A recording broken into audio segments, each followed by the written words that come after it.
첫 번째 화제 인물은요. 누굴까요? 바로 배우 이시영 씨입니다. 권투 잘하는 이시영 씨가 이혼을 했죠. 그런데 전 남편의 정자로 시험관 시술이죠. 전 남편의 동의 없이 둘째를 임신을 해서 논란이 일고 있습니다. 전 남편의 동의가 없었다는 겁니다. 이 법적으로는 가능한 건지 짚어보겠습니다. 이시영 씨, 지난 3월 결혼 8년 만에 이혼했죠. 이혼 뒤 냉동해둔 수정된 배아로 둘째를 임신한 거예요. 시험관 시술을 한 거죠. 전 남편과 법적 관계가 정리되어 갈 즈음 시험관 시술로 수정해놓은 이 냉동 배아가 법적인 폐기 시점이 도래했다. 그래서 결정을 했다. 임신을 하기로. 상대방은 동의가 없었다는 거예요. 하지만 배아를 도저히 폐기할 수 없었다. 상대방의 동의가 없는데 임신을 한 겁니다. 2017년 9월에 결혼했고 18년 1월에 첫째를 낳았고 냉동 배아를 보관했고 지난 3월에 이혼을 발표했고 어제 둘째 임신을 발표한 겁니다. 배아의 보존 기간이 5년이었다고 합니다. 여기에 폐기되기 전에 이식을 결정했다는 건데, 자, 이게 굉장히 좀 논쟁적인 이슈일 수밖에 없을 것 같습니다. 일단 법적인 부분부터 좀 한번 짚어보겠습니다.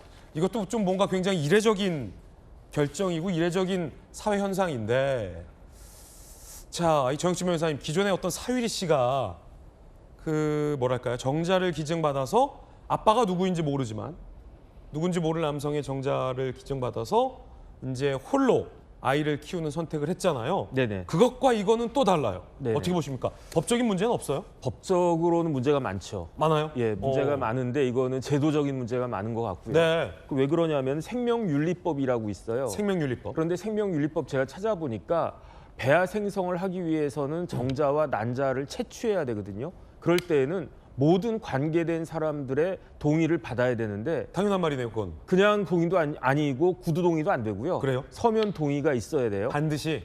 반드시. 그러니까 그 이시영 씨가 결혼 생활 유지하고 있을 때 저렇게 뭐 정자를 채취했었을 거 아니겠습니까? 그럴 때는 아마 전 남편의 동의가 서면 동의가 있었을 겁니다. 네. 그런데 만약에 그 동의를 받지 않고 저렇게 채취할 때에는 이때는 형사처벌이 돼요. 뭐 징역 2년까지도 형사처벌이 되는데 예. 그런데 문제는 뭐냐면 저렇게 채취가 된 그러한 그 정자나 난자를 이용해가지고 그렇게 해서 임신을 하려고 할 때 그때는 동의가 있어야 된다라고 하는 규정이 없어요.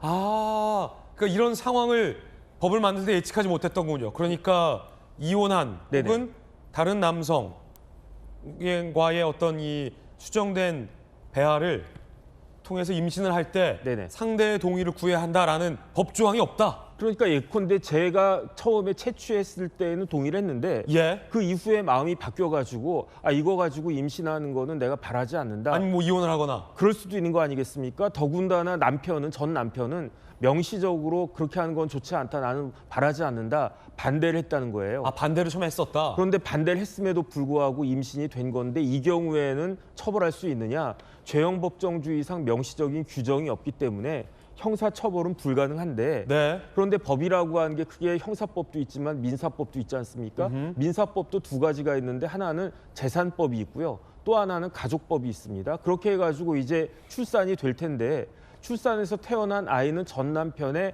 자식이 아닙니다. 법적으로는. 그래요? 법적으로는 혼인 중에 태어난 아이가 아니기 때문에 전 남편의 자식이 아닌 거고요. 법적으로는. 전 남편의 유전자가 들어가 있는데도. 그렇죠. 생물학적으로는 자식이라고 할지라도. 야, 이게 굉장히 애매해진 상태가 되는군요. 그러니까 그 아이가 이제 아버지를 찾으려면 어떻게 해야 되느냐. 예. 그 아버지가 이 아이는 내 아이가 맞다라고 인지를 하거나 근데 아버지가 끝까지 난 반대했는데 나는 모르겠는데 이런 식으로 나오면은 소송까지 해야 돼요.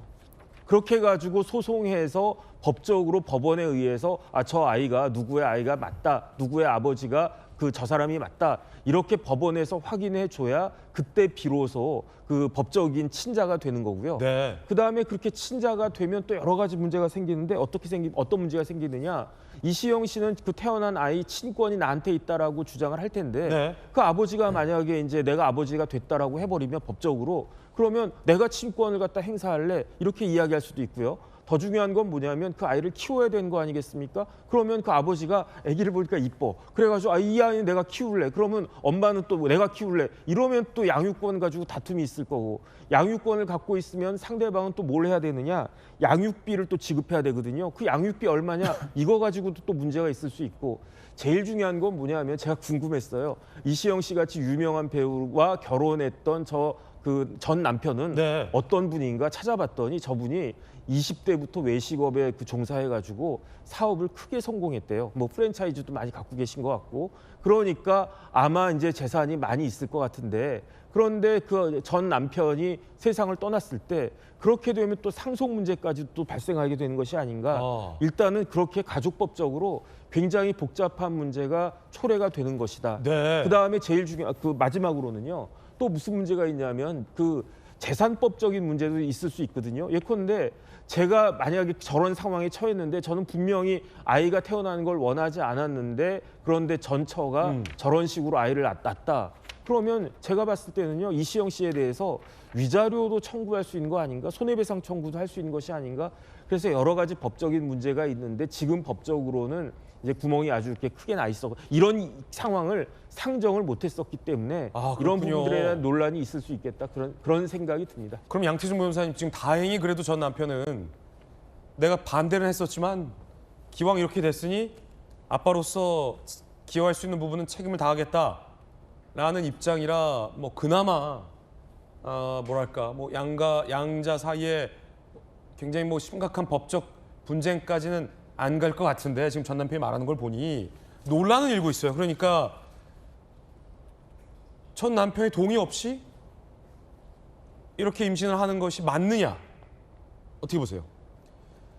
법적으로는 사실 뭐 물론 제도적인 허점은 있지만 뭐 법적으로 저에게 이렇게 옳다고 볼 수는 없죠. 우선은 그나마 뭐 사실 이시영 씨의 전 배우자께서 뭐 아버지로서의 그 책임과 도리는 다하겠다라고 말씀하신 건 정말 다행스러운 일이지만, 사실 그거는 저런 말씀이 하지 않으시더라도 법적으로 당연히 주어지는 의무입니다. 왜냐하면 사실 이런 상황에서는 이제 곧 태어나게 될 그 아이가 가장 중요하기 때문에, 그 아이는 결국 이제 어머니와 아버지, 그러니까 그 양 친권자로부터 받을 수 있는 뭐 양육비라든가 양육의 의무나 그런 권리가 있기 때문에, 뭐 원치 않은 임신을 통해서 출산하는 아이라고 하더라도 양쪽 다 부모로서의 책임은 져야 되는 건 맞고요. 근데 더 나아가서 사실 뭐 정영진 변호사님께서 말씀을 다 해주셔서 그 말씀에 전적으로 동의를 하고, 하나 더 추가를 하자면 이 태아 시술을 한 병원에서 근데 과연 이 시술을 할 때 뭐 아마 이제 이시영 씨가 이제 뭐 이혼 상태에서 지금 이제 뭐 배우자가 없는 상태였다는 걸 미처 인지를 못한 게 아닌가 생각이 듭니다. 근데 이제 조금 더 이제 사려가 깊었다고 하면 이게 양쪽 그 시술할 때도 동의가 있어야 되니까 동의서를 받아와라라고 했으면 좋았을 거고, 근데 만약 동의서를 받았는데 이시영 씨가 전 배우자의 서명이나 이런 거를 본인이 하지도 않았으면서 동의가 있다, 내지는 그 서명 만약 뭐 자신이 배우자의 서명까지도 본인이 위조해서 한 거라고 하면 그분에 대한 추가적인 법적인 책임은 발생할 수 있다고 보이기 때문에 그분도 한번 살펴볼 필요가 있을 것 같습니다. 그렇군요. 온라인상에서도 갑론을박 논쟁이 일고 있습니다. 자, 뭐 과정이 어쨌든 책임다하는 게 중요하다는 의견. 아니다, 누구에겐 축복일지 몰라도 동의 안 한 상대에게 평생 고통이다. 고민 많았을 듯 용기 있는 결정이라고 두둔하는 의견이 있는가 하면 설득해서라도 동의를 받고 하는 것이 맞다라는 의견. 자, 전 남편 입장에선 원치 않는 이혼한 배우자가 둘째를 임신한 상황. 김주영 의원님, 어떻게 보십니까? 이게 흔치 않은 일이고 쉽지 않은 결정이었던 것 같아요. 그런데 냉동 배아가 한 5년간 보존할 수 있다고 하는데 거의 이제 시한이 다 됐던 것 같은데, 그러고 나서 시한이 도래한 시점에 보니까 이제 본인은 이혼 상태였던 거고, 그래서 고민 끝에 결정을 한 것 같은데, 아이가 하나 큰 애가 있는 것 같아요. 그래서 지금 친권자가 누구인지, 지금 누가 기르고 있는지는 정확하게 나타나 있지는 않은데, 아마 생각컨대 폐기시키지 않고 뭐 아이에게 형제나 자매가 필요하다고 판단을 했는지는 모르겠지만 일단 동의 없는 개인적인 판단이었기 때문에 법적으로는 문제는 없잖아요. 일단 규정이 딱 정해져 있는 게 아니니까. 그렇지만 또 이 산부인과 병원에 따라서는 또 동의를 구하기도 한다고 하니까 이거는 약간 이연령 비연령 같은 규정이 아닌가 싶어서 일단 이 법적 공백 상황을 좀 메꾸는 게 필요할 것 같고요. 결과적으로는 뭐 남편이 처음에는 반대했지만 전 남편이 책임을 다하겠다라고 했으니까 그 둘째 아이에게는 아이로 봐서는 잘된 일이긴 한데 이거는 어떤 의미에서는 조금 무책임한 행위가 될 수도 있다고 생각하기 때문에 예. 딱 법에 국한돼서뿐만이 아니라 적어도 아이의 미래를 위해서도 아이는 뭐 본인이 선택할 수 있는 게 없으니까 전 그 이혼한 상태라고 하더라도 최소한의 동의를 구하고 그 뒤에 뭔가 일을 하는 게 그게 맞지 않나 싶습니다. 저 개인적인 생각은 그래요. 자, 뭐 이혼을 전문으로 하는 변호사들 사이에서도 의견이 엇갈리고 있다고 합니다. 전 남편의 허락 없이 법정 문제 소지가 있다. 당사자 간 관계와 부자 관계는 별개다. 또 다른 변호사는 전 남편 혼인 중 동의서 작성했을 것. 그 사이 시술할 수 있어. 현 상황에서 법적 문제가 없어 보인다. 일단 법의 허점, 공백이 있는 건 분명하고 전 남편의 동의 없이 반대도 불구하고 이시영 씨가 일단은 본인의 의지대로 이 둘째를 임신했기 때문에 지금 논란은 있는 것 같아요. 김균 대변인. 그런 사회적 변화와 과학기술의 발전을 제도적인 부분이 따라가지 못하고 있는 상황 아닙니까? 저도 이 뉴스를 들었을 때 제가 만약에 아빠의 입장이라면 어땠을까? 전 남편이라면? 전 남편이라면 네. 어땠을까? 뭐 님이라는 글자에 점 하나 찍으면 남이 된다는 얘기가 있는데 그렇군요. 이혼 소송을 하지 않았습니까? 그렇게 쉽게 이 부부가 남이 되나요? 어렵죠, 사실. 네. 근데 거기에 또 아이라는 문제, 자식 문제가 있으면 그건 더 어려운 문제입니다. 더 어렵죠. 근데 이시영 씨하고 이제 전 배우자 사이에 첫째 아이가 있습니다. 근데 헤어질 때 그 부분에 대해서 정리를 했겠죠. 어떻게 앞으로 아빠로서 배우자로서 헤어졌지만 어떻게 하겠다. 근데 여기에 또 다른 변수가 생긴 거 아닙니까? 근데 이게 다른 어떤 뭐 돈 문제가 아니라 자식 문제. 내가 동의는 안 했지만 나의 정자와 이시영 씨의 난자가 만들어서 배아가 만들어진 거잖아요. 이건 어떻게 본다면 생명의 아주 초기 단계입니다. 그렇기 때문에 이 부분에 있어서는 이거는 나 몰라 이렇게 하긴 되게 어려워요. 그리고 또 이게 배우자 입장에서 전 남편 입장에서는 이게 공개됐는데 만약에 내가 이거를 나 몰라라 했을 때 문제는 이시영 씨가 만들었지만 그 결과에 대해서 내가 미온적인 거나 이거에 대해서 안 한다고 했을 때 뭔가 사회적으로 내가 매정한 사람, 매정한 남편, 매정한 아빠가 될 수 있다는 그런 것도 일정 부분 작용했을 것 같습니다. 그래서 이게 한 개인에 대해서 받아들인다, 안 받아들인다 했을 때 받아들이면 괜찮고 안 받아들이면 나쁜 사람 이렇게 볼 수 없는 거거든요. 예. 그래서 어떤 상황이 놓여졌을 때 개인의 판단을 사회적으로 사람들이 그거를 규정하는 것보다는 빨리 제도적으로 이게 따라가서 그러니까 개인의 판단이 중요한 게 아니라 사회적으로 이거를 어떻게 인식하고 그 인식이 사회적 제도로 만들어지는 그런 과정이 되게 중요하다고 봅니다. 원칙적인 건 상대 배우자의 동의를 받는 게 더 맞아 보이네요. 여러분의 의견을 들어보니. 자, 뜨거운 사람 함께하고 있습니다. 핫피플 두 번째 인물 만나보시죠. 혁신위원장을 사퇴한 안철수 의원 당대표에 도전하겠다라고 밝혔는데 여론 논란과 진실 공방까지 일고 있습니다. 그 가운데 뉴스 속보입니다. 자, 국민의힘의 새 혁신위원장에 곧바로 윤희숙 여의도 연구원장이 내정됐습니다. 윤희숙 여의도 연구원장, 윤희숙 전 의원이 안철수 의원의 뒤를 이어 혁신위원장을 맡게 됐습니다. 국민의힘 지도부는요, 윤희숙 전 의원이 중도보수 대표 경제통이다라고 밝혔습니다. 맞죠? 자, 당에 실패한 과거와 결별하겠다라고 밝혔습니다. 안철수 카드가 실패하자 윤희숙 카드를 꺼내 들었습니다. 이 소식 전해드리겠습니다. 안철수 의원이 혁신위원장에서 사퇴하면서 원내 지도부를 겨냥하면서 비판을 하고 있습니다. 내가 쌍권 탈당을 요구했는데 그거 안 받아들여줬다. 내가 혁신위원 몇 명을 원했는데 지도부가 그거 안 받아들여줬다. 그래서 혁신위원장에서 물러나겠다라고 밝혔는데 이렇게 인터뷰했습니다. 먼저 탈당을 권고하고 탈당을 안 한다면 윤리위에 제소하는 방안까지 세웠었다. 쌍권 의원에 대해서. 송원석 비대위원장에게 혁신안 받아들일 수 있겠냐고 물었지만 곤란하다고 답했다. 그래서 내가 혁신위원장 그만둔 거다라고 밝혔습니다.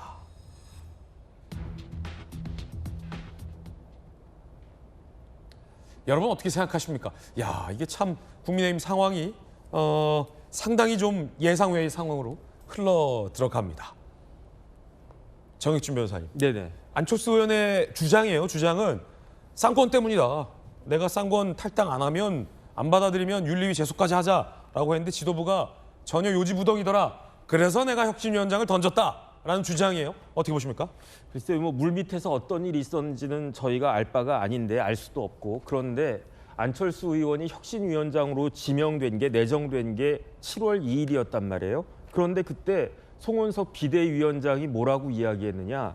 안철수 의원이야말로 당 개혁의 최적임자라고 이야기를 했었어요. 네네. 그러면서 지금 당이 굉장히 어려운 상황이다. 그거야 뭐 송원석 대표가 말씀하시나 안 하나 뭐 누구나 다 아는 거 아니겠습니까? 당의 존립을 위해서 절박하고 지금 그 유일한 길이 안철수이다. 이런 식으로 이야기를 했었단 말이에요. 그런데 안철수 의원은 어떤 사람입니까? 국민의힘에서 유일하게 윤석열 대통령의 비상계엄에 대해서 가장 날카롭게 비판을 했고, 그다음에 탄핵소추안이 2번 있지 않았습니까? 12월 7일에도 있었고 14일에도 있었는데 그때 2번 다 탄핵소추안에 대해서 가장 먼저 찬성하고 처음부터 끝까지 자리를 지켰던 사람이 그 사람이 안철수 의원이었잖아요. 그다음에 지금 돌아가고 있는 국민의힘에서 그렇게 극렬하게 반대했던 이 3가지 특검에 대해서 다 찬성했던 사람이 안철수 의원이란 말이에요. 그러한 안철수 의원을 혁신위원장이라고 한 자리에 앉혔으면 안철수 의원이 어떤 액션을 취할 거라고 하는 거는 당연히 아는 거 아니었겠습니까? 예. 오히려 쌍권 물러나라 하는 정도보다도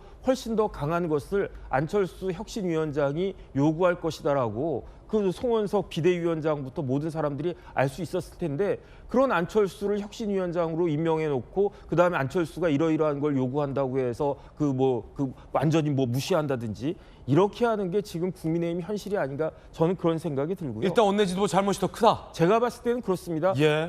저 같아도 예측을 했을 텐데 송원석 대표가 그걸 예측을 못했다라고 하는 건 말이 안 되고, 그렇다라고 하면 처음부터 임명을 하지 말든지 임명을 했으면 따라주든지 둘 중에 하나를 했었어야 되는 것이 아닌가. 지금 윤희숙 그 여의도 연구원장 전 연구원장도 굉장히 훌륭한 분으로 제가 생각하고는 있는데, 그런데 지금 같은 상황에서 국민의힘에게 이른바 혁신이라고 하는 거를 기대할 수 있을 것인가, 난망하다는 생각이 듭니다. 난망하다. 이건 지도부가 잘못이다. 정혁진 변호사님 의견입니다. 당 내에 있는 김기흥 대변인의 의견도 궁금한데, 당 내에서는 아니 쌍권의 탈당이 무슨 혁신이냐 라는 반발도 상당하다고 하는데 어떻게 보십니까? 우선적으로 이제 안철수 의원이 가지는 혁신의 어떤 이미지 저는 존중합니다. 다만 이제 문제를 제기하는 방식에 있어서 혁신위원장으로서 본인이 비대위원장한테 2분에 대한 어떤 탈당을 건의했는데 그게 받아들이지 않는다고 해서 거부한 거 아닙니까? 근데 혁신위가 꾸려지지 않은 상태였어요. 그러니까 본인의 생각이 있을 수 있습니다. 하지만 혁신위원장이 단독으로 처리할 수 있는 건 아니지 않습니까? 그리고 혁신위를 꾸리는 데 있어서 본인이 원하는 사람이 있을 거고 원하지 않는 사람이 있을 수는 있습니다. 근데 그게 일종의 정치력일 수도 있는 거거든요. 근데 본인이 원한 2가지를 거부했기 때문에 나는 안 할 수 있다. 그러면서 이제 곧바로 전당대회에 나가겠다 얘기를 한 겁니다. 혁신에 있어서 3가지가 중요한데 첫 번째가 쇄신이고 2번째가 통합, 그리고 마지막으로 어떻게 보면 제일 중요할 수 있는 게 헌신입니다. 안철수 의원이 혁신위원장을 했을 때 사람들이 제대로 할 수 있겠구나 기대를 했던 건 뭐냐면 전당대회에 대한 어떤 본인의 어떤 마음을 접었다는 측면이 있습니다. 그리고 저도 지도부에 대해서 비판을 할 수는 있다고 봅니다. 다만 이게 그 당시에 이른바 쌍권의 지도부가 후보 단일화에 있어서 본인들의 결단으로, 본인들의 어떤 일방적인 결정으로 그게 이루어진 게 아닙니다. 예를 들어서 후보 단일화에 대해서 김문수 후보 측이 미온적이기 때문에 전 당원 투표를 했습니다. 그래서 단일화가 필요하냐, 그리고 단일화를 한다면 언제까지 하느냐에 대해서 명시적으로 물었습니다. 그래서 단일화를 해야 된다는 게 83% 가까이 나왔고요. 후보 등록일을 앞둔 11일까지, 5월 11일까지 해야 된다는 그 여론이 87% 나왔습니다. 그리고 그 이후에 또 어떤 일이 있었냐면 의원총회를 했습니다. 의원총회에 64명의 국회의원이 참석을 했는데 단 2명을 빼고 이런 모든 상황에 대해서 지도부에 일임한다고 했습니다. 아, 이거 안철수 의원이 잘못한 거다. 아니, 그러니까 저는 뭐냐면 네. 그래서 그 결과에 있어서 그때 당원들이 볼 때는 근데 새벽 사이에 후보 교체가 이뤄지는 부분에 대해서는 다소 거칠다고 판단을 해서 후보 교체가 이뤄지지 않았습니다. 그 이후에 우리는 김문수 후보를 중심으로 열심히 선거를 했는데 아쉽게 졌습니다. 그렇다면 1년의 과정에 있을 때 그 지도부가 본인들의 생각대로만 했는 건지 아니면 이기기 위해서 단일화가 필요하다는 게 그때 당원들의 마음이었습니다. 그렇다면 그 1년의 과정을 풀어가는 데 있어서 제한된 시간 내에서 할 수 있는 정치력이 한계가 있었다. 그런데 끝나고 나서 패했기 때문에 그거에 대한 책임론을 단 2명한테만 제가 문제 제기하는 거에 대해서는 좀 아쉬움이 있다. 그리고 네. 무엇보다도 지금 당내의 어떤 쇄신의 목소리가 큰데 쇄신 따로 하고 있고 야당으로서 여당을 견제하고 또 대통령실을 견제하는 게 따로 있는 게 아닙니다. 지금 물 들어왔거든요. 지금 인사청문 관련해서 끊임없이 문제 제기를 하고 싸워야 되는데 이 혁신의 에너지가 안철수 의원이 이거에 대해서 어떻게 보면 거부함으로써 본인의 어떤 정치적인 연료로서 쓴다는 그런 지적이 당내에 있는 거는 또 일정 부분이 있습니다. 예. 쌍권으로 지목된 권성동, 권영세 의원의 입장도 한번 보시죠.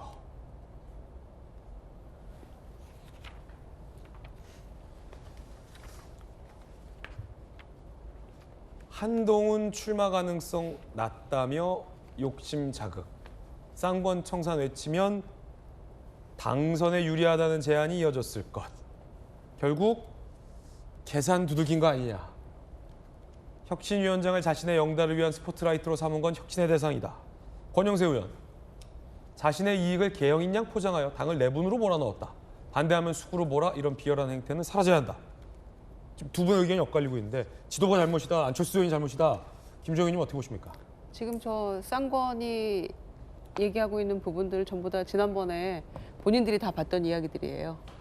비판을 본인들을 향해서 받았던 내용들을 그대로 지금 안철수 의원에게 돌려주고 있는 것 같은데 글쎄요, 뭐 이러나 저러나 그냥 비관적으로 보입니다. 어차피 지금 전당대회 준비위원장이었던가요? 그 황우여 전 대표가 임명이 된 것이고 그러면은 한 40여일 남은 셈인데 네. 새 지도부 구성을 위한 전대가 그 정도 남은 상황이면 아무래도 곧 후보 등록하면 후보가 누구냐, 뭐 누구와 누구는 단일화를 할 것이냐 말 것이냐 이런 모드로 들어가게 되면 혁신위는 아무래도 주목도가 떨어질 수밖에 없는데 사선 현역 의원인 안철수 의원도 이렇게 저렇게 장벽이 많았는데 윤희숙 전 의원이 상징적인 어떤 개혁적 이미지를 가지고는 있고 경제통이긴 합니다만 그분이 어떤 권한을 가지고 뭘 할 수 있을까요? 상당히 비관적으로 보여지고요. 안철수 의원이 그 얘기를 하더라고요. 정권을 가진 줄 알았는데 송원석 위원장이랑 얘기를 하면 할수록 이게 아니더라라고 느꼈다는 거예요. 그렇게 느꼈으면 애초에 제가 말씀드렸던 것처럼 어제도 그냥 선우가 바뀐 것 같은데 조건을 걸고 그게 수용이 안 되면 혁신위원장 안 맡겠다라고 하는 게 맞았을 텐데 그냥 스타일만 구긴 게 아닌가 이런 생각이 들고요. 오늘 아침인가 언제 인터뷰를 들어보니까 아니 그러면은 뭐 각서든 뭐든 사인이라도 받아놓지 그러셨냐라고 예. 물어보니까 정치권에서 사인 받는 것도 아무 의미 없더라 또 이렇게 얘기를 해요 안철수 의원이. 그러니까 본인은 그냥 뭐 얘기로 하는 거예요. 그냥 신뢰를 가지고 잘해보려고 했는데 결과적으로 이렇게 됐다라고 판단한 것 같은데요. 특히 안철수 의원은 쌍권 뭐 이런 표현 전혀 하지 않았어요. 네. 그거는 저희가 그냥 추측하는 것이고 언론에서도 그냥 그러면은 타겟은 두 사람이었구나라고 뭐 당연히 그렇게 생각한 건데 직접적으로 쌍권이라는 표현 두 분의 이 권 대표를 얘기한 건 아니었더라고요. 직접 표현은 안 했지만 누구도 그렇게 짐작하는 거죠. 그런데 송원석 비대위가 탄생하게 된 배경이 저 쌍권의 도움이 없이는 특히 뭐 언더 찐윤들의 도움이 없이는 탄생 자체가 힘들었을 텐데 그 당내 역학 구도를 이미 알고 있었을 텐데도 불구하고 뭐 쌍권 뭐 탈당 이런 거는 조금 그 구도 속에서는 상당히 무리한 요구나 조건이 네. 될 수밖에 없잖아요. 그러니까 애초에 그냥 혁신위원장 안 맡았던 게 더 나았을 것 같고 윤희숙 혁신위원장이 새롭게 40여일간 어떤 혁신안을 낼 수 있을지도 참 어려워 보입니다. 네, 안철수 의원이 이렇게 또 인터뷰하고 있어요. 쌍권 이름 실명을 안철수 의원이 거론하지 않았지만 굉장히 길고 구체적으로 조선일보 인터뷰하면서 당시 후보 단일화 과정에 책임 있었던 적어도 두 사람만큼은 책임지고 물러나야 한다라면서 사실상 쌍권을 지목을 했죠. 이렇게 얘기합니다. 분열의 정치 아니냐라는 당내 비판에 이렇게 반박했습니다. 그런 말씀하시는 분들은 국어 실력에 문제가 있는 건 당대표가 돼서 직접 혁신하겠다는 건 뒤로 물러나는 게 아니라 앞으로 나가는 행동이다. 또 철수하는 거 아니냐라는 비판에 대해서 당대표가 된다는 게 왜 철수냐라고 반박을 한 겁니다. 명분은 이런 싸움을 갖고 있는데 당내에서 계속해서 제기되는 게 한동훈 대표가 안 나올 것 같으니까 양 변호사님. 그러면 내가 유리한데? 라는 판단한 거 아니냐. 이게 사실은 지금 논란의 지점이거든요. 어떻게 보세요? 사실 한동훈 전 대표나 안철수 의원 같은 경우에는 이제 비상계엄과 탄핵에 대해서 이제 시종일관 비판적 태도를 견지했기 때문에 네네. 그래서 그나마 국민들이 볼 때 혁신이나 개혁의 의지가 있는 분으로 보일 수 있어서 저는 좀 의미가 있다고 생각을 했고요. 사실 저는 처음에 국민의힘 혁신위원장으로 이제 안철수 의원이 이제 지명되었을 때 그래도 국민의힘이 뭔가 변화를 하고 그러니까 이른바 탄핵의 강을 건너려고 하는 의지가 있다고 보였는데 결국 이제 혁신위가 이렇게 자초되지 않았습니까? 그래서 사실 정권을 준 혁신위원회가 아니면은 과연 혁신 자체가 의미가 있나? 정말 그냥 간판으로만 하고 그냥 보여주기 위한 용도가 아니었나라는 그런 좀 회의가 들고요.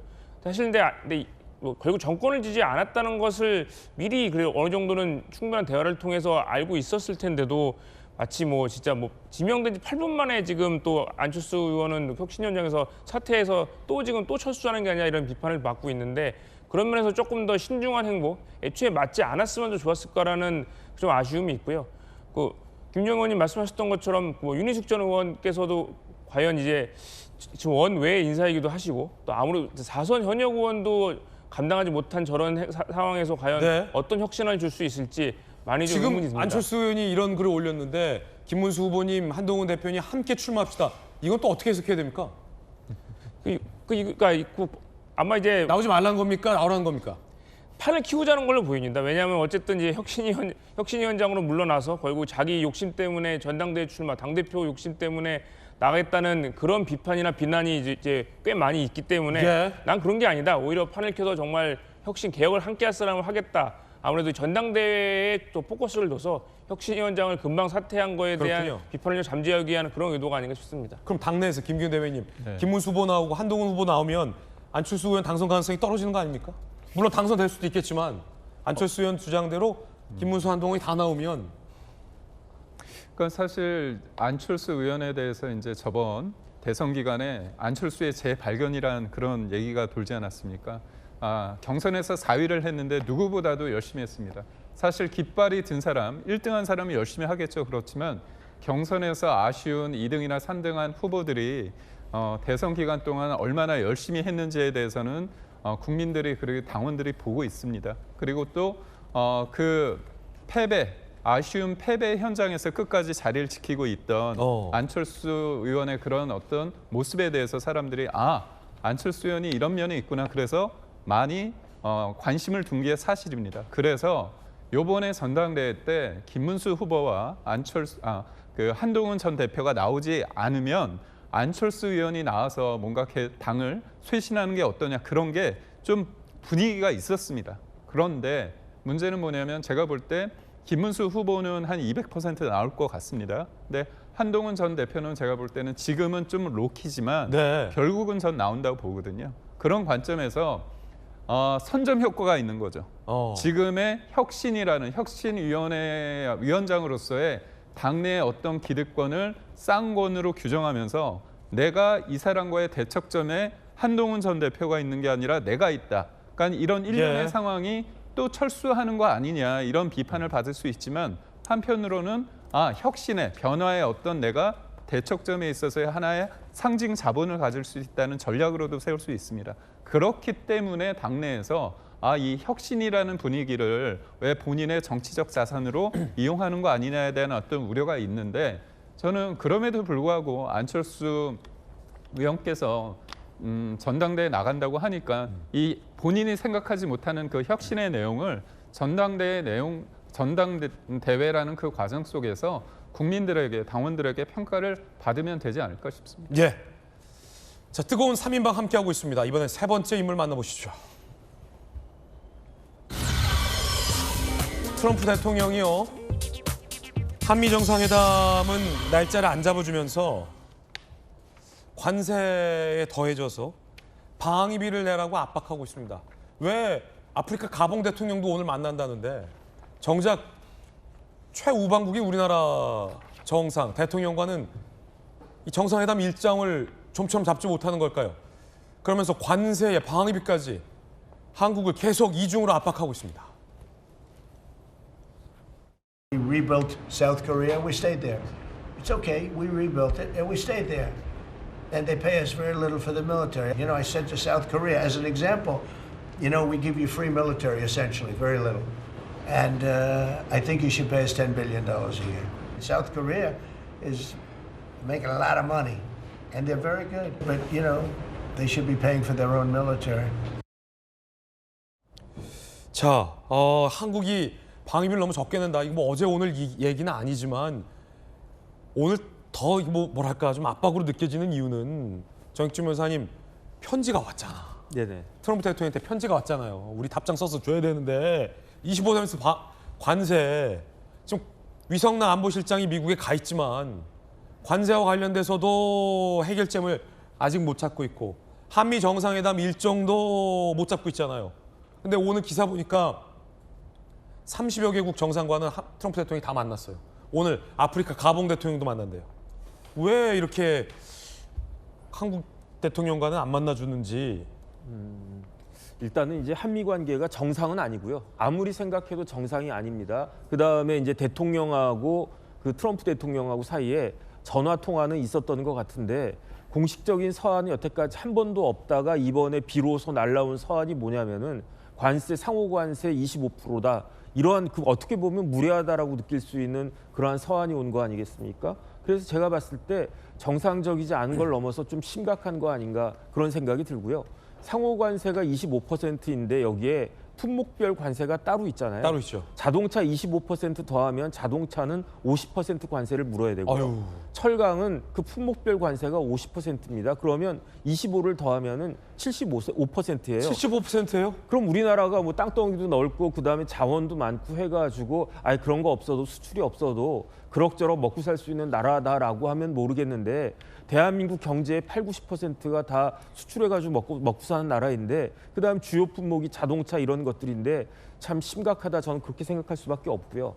그다음에 작년 2024년 11월에 한미 간에 어떤 협정이 있었느냐 SMA 협정이 있었어요. 이 SMA가 뭐냐면 방위비 분담금으로 그 번역이 되는 거거든요. 그런데 2026년에 방위비 분담금을 한 1조 5천억 정도로 합의를 했었어요. 한미 간에. 그런데 이 1.5조라고 하는 그러한 돈은 2025년 올해 방위비 분담금보다 8.3%가 올라간 것이었어요. 그래서 그 정도로 앞으로 2030년까지 쭉 가자라고 생각을 했었는데 트럼프가 집권하면서 무슨 뭐 1.5조 정도 되면 한 11억 달러쯤 될 거란 말이에요. 무슨 11억 달러나 조금 전에 봤듯이 트럼프는 한국 정도 되면 100억 불 내놓으라 이렇게 이야기했단 말이죠. 예. 그런데 많은 전문가들이 어떻게 예측을 했느냐.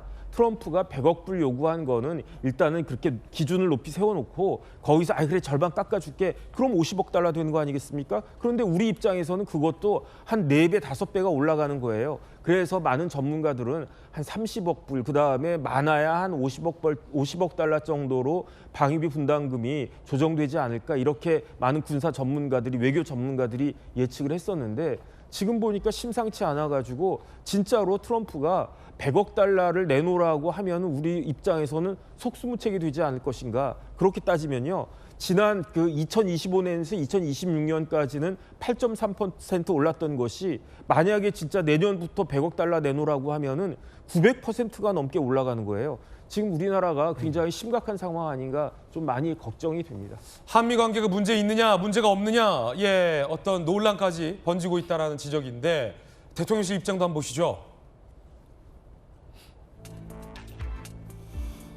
남은 3주간 미국의 요구와 우리가 지켜야 할 것 사이에 적당한 지점 찾아야 한다. 시간이 많이 없다라는 겁니다.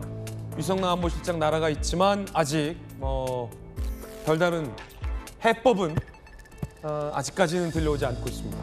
그 정상회담 일정이라도 좀 김유정 의원님. 네. 왜냐하면 우리가 아프리카 가봉 대통령에게 밀려서는 안 되잖아요. 경쟁국은 아닙니다만. 네, 빨리 한미 정상회담이 좀 일정이 잡혀야 될 것 네. 같은데 위성락 안보실장이 지금 마크 루비오 국무장관도 만나고 이제 돌아오면 대통령실에서 이제 뭐 공동 회의도 열고 대책을 마련한다고 하는데요. 관세 협상뿐만 아니라 뭐 방위비 분담금 문제도 있고 여러 가지 지금 일단 만나서 정상 간에 타결해야 될 문제들이 있기 때문에 그 날짜 잡는 게 우선 중요할 것 같아요. 그렇죠. 이게 지금 부처에서 나가서 막 통상교섭본부장 가서 얘기하고 해도 정상이 만나서 탑다운 방식으로 일괄 타결하는 게 사실 가장 좋은 방식이잖아요. 보스끼리 좀 주고받고 시원하게. 예, 그래서 그게 이제 우리에게 가장 필요한 건데 당장 3주 정도 시간을 벌었고 당장 인상되지는 않는다는 그거에 이제 안도감을 가지고는 있습니다만은 또 거기에 더해서 트럼프 대통령이 뭐 불변의 원칙을 가지고 딱 하는 것도 아니고 7월 뭐 8일까지는 무슨 일이 있어도 90개국과 무역 이거 타결한다라고 호언장담했는데 사실 훨씬 그에 못 미치는 상황이니까 미국 경제도 뭐 타격이 있고 불만도 내부의 불만도 있기 때문에 일단 3주간 다 유예를 준 거잖아요. 여러 14개 국가에 대해서. 그러니까 그런 상황이니까 너네가 뭐 제시하는 하는 거 봐서 더 늦출 수도 있어. 지금 이런 분위기잖아요. 네. 그런 점에서 저는 그 협상에 대응하는 것도 중요하지만 가장 우선적으로 지금 우리가 그 노력해야 될 부분은 한미 정상회담 날짜를 빨리 잡는 것. 날짜부터 잡자. 네. 중요한 조언인 것 같습니다.